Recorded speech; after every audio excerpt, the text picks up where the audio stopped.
Glory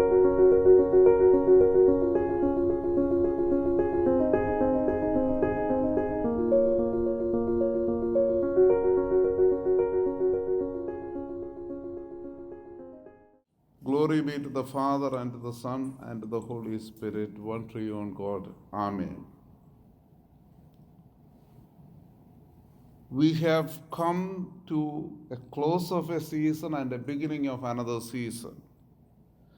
Today the Church is celebrating one of the most important and greatest feasts of the Church, the Feast of the Pentecost. And of course, this great feast this year is overshadowed by the agony the pandemic has cast over all of us. In a way, this feast was celebrated when the disciples also had this kind of fear. They saw Jesus Christ crucified. While they were struggling with the crucifixion and the pain of his death, they also experienced the resurrected Christ in their midst, instructing them further about the faith. And then they also witnessed him ascending into the heaven. And at the end of the time they were awaiting, as per Jesus' instructions as he was ascending,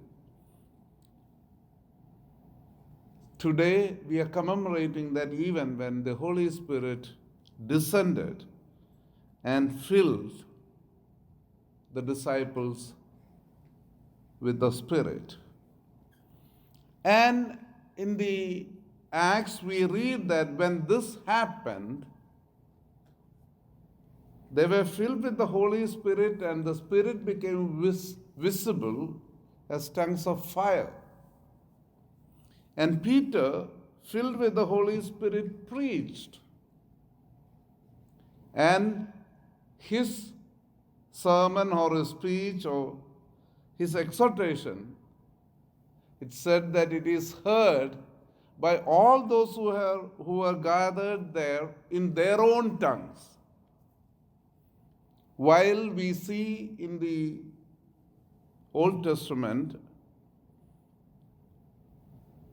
when human beings tried to compete with God, tried to create a tower reaching into the heavens so that they thought they will be able to compete with God, we also see that then they became incomprehensible to each other.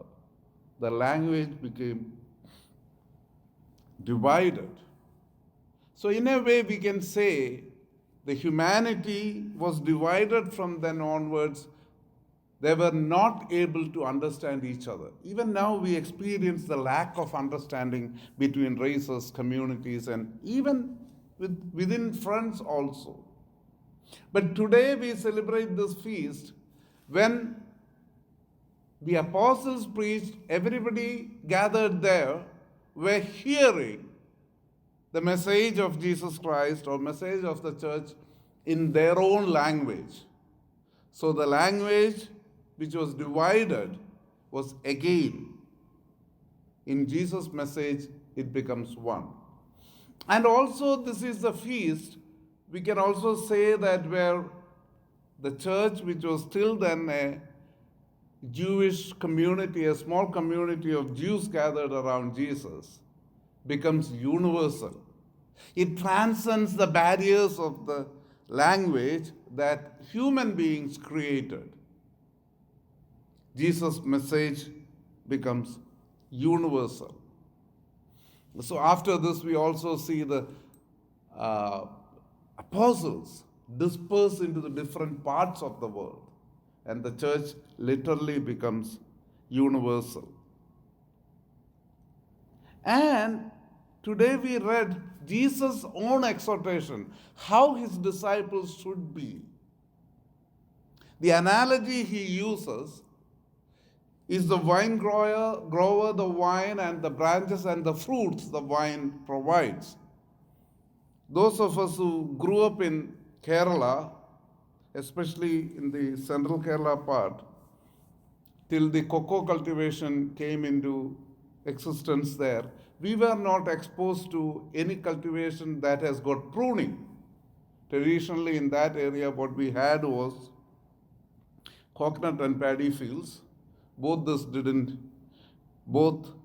do not need any pruning. And then we introduced rubber, which also didn't need any pruning. But only with the arrival of cocoa that we started, or we were exposed to the whole idea of pruning a tree.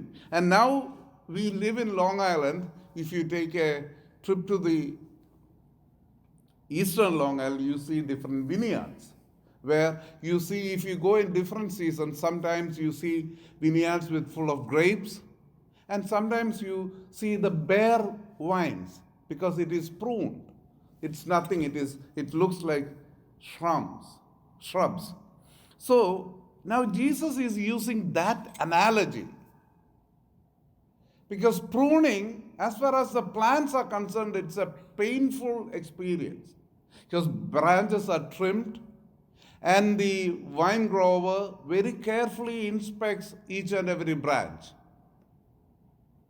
And some of the branches, the vine grower will realize it's not worthy to be kept, because he realizes this particular branch, if it is kept on the vine, it only will drain the energy and the resources of the vine, and at the same time will not produce any fruit and only be a hindrance to the other good branches that produces fruits.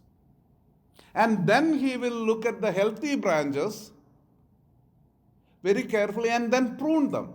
If the unhealthy branches are totally cut and removed, the healthy branches also do not escape the pain of pruning. While one is removed, the other one is trimmed properly so that it can bear better fruits. And this is something we have to remember, because Jesus himself is saying that our relationship with Jesus is as a true vine, Jesus being the true vine, and we are the branches. So we have two options. We can have, or we will be able to be a good branch that bears fruit. Even there, the vine grower or the Father will prune us. We might still have to go through painful experiences, whatever it may be. Each of us will have our own ways of being pruned by God. It could be death of the dear ones, a sickness, or different kinds of agonies and pains, or loss of friendship. We can't say what it would be, but there will be. But going through this, as long as we maintain our relationship with, or our connection with the true vine, Jesus Christ, we will still be bearing fruits.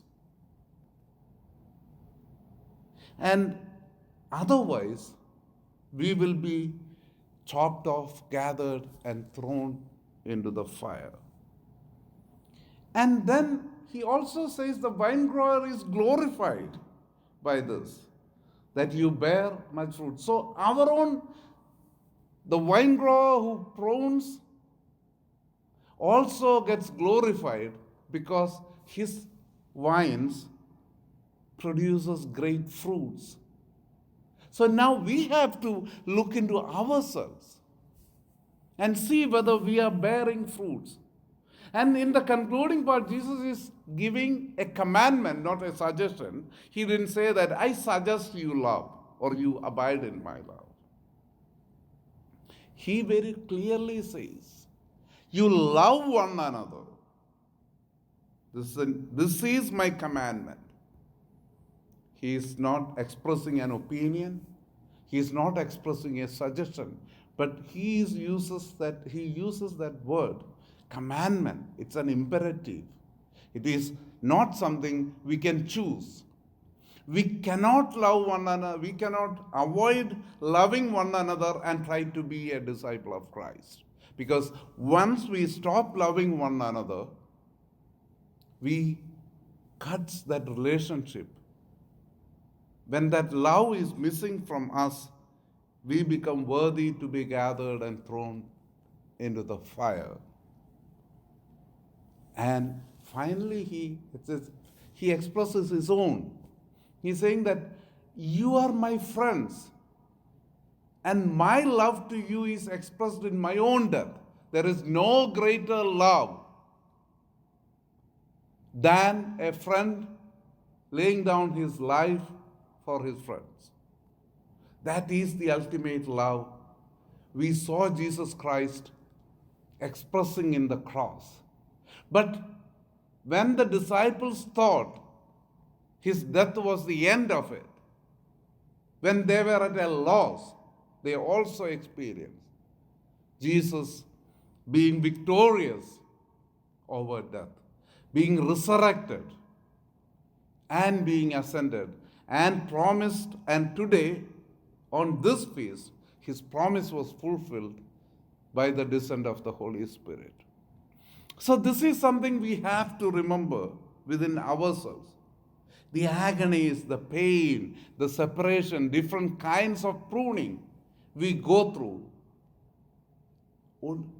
they only will help us to strengthen that abiding experience we have in Jesus and enjoying his love and enabling us to love more one another so that we will be known as his disciples. May God bless us all. Thank you.